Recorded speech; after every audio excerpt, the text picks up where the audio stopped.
name's Jamie Boss, and we're going to be talking about setting up and maintaining different types of banjos.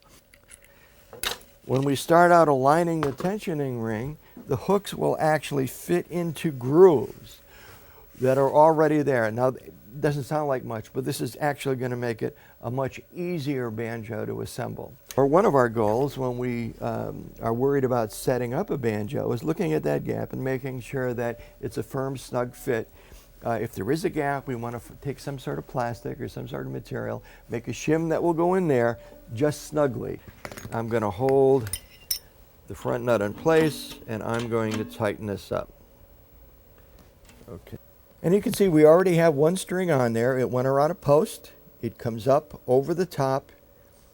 I put it down through this hole. It goes underneath and exits right here. The fifth string, we actually have a little miniature nut here that the string is going to go in, but it's going to rest on the 5th fret. So we're going to be using the 5th fret as a 0 fret. So I'm going to stick this on and going to bend the end down. And all this is doing is really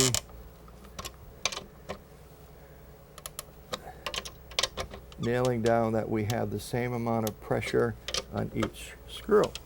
Okay, we've measured our crown, and what we're looking at is we're looking at the distance between the top of the flush ring and the very top of the head itself. I'm going to put the tape down right at the edge where the bridge, the feet of the bridge meets the tape. It's bringing it down, so we're bringing the strings down. So what we're doing is we're increasing the angle over the bridge. And there's about an 1/8 of a turn here, that as I turn it, nothing happens, okay? And if I turn it clockwise, as I look down at the end, I am tightening up the rod. And if I turn it this way, I am loosening the rod. We have changed the top. We have learned how to adjust the tension on all the tension hooks to put the new top on. We've learned how to adjust the tailpiece. Now, some banjos don't have an adjustable tailpiece, but when they do, this is how you adjust it. We've learned to check the intonation and set the bridge. We've learned how to put the strings on. We've learned how to adjust the truss rod.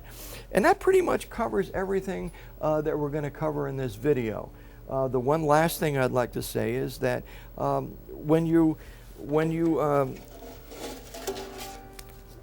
talk to people about setting up a guitar, or you talk to people about setting up banjos, there are so many stories out there, and so many people have so many different ways of doing things that some of them are very true and some of them aren't so true. You just sort of have to find out which one works for you the best and gives you the most enjoyment out of your instrument. So wish you luck tuning up your banjo and have fun.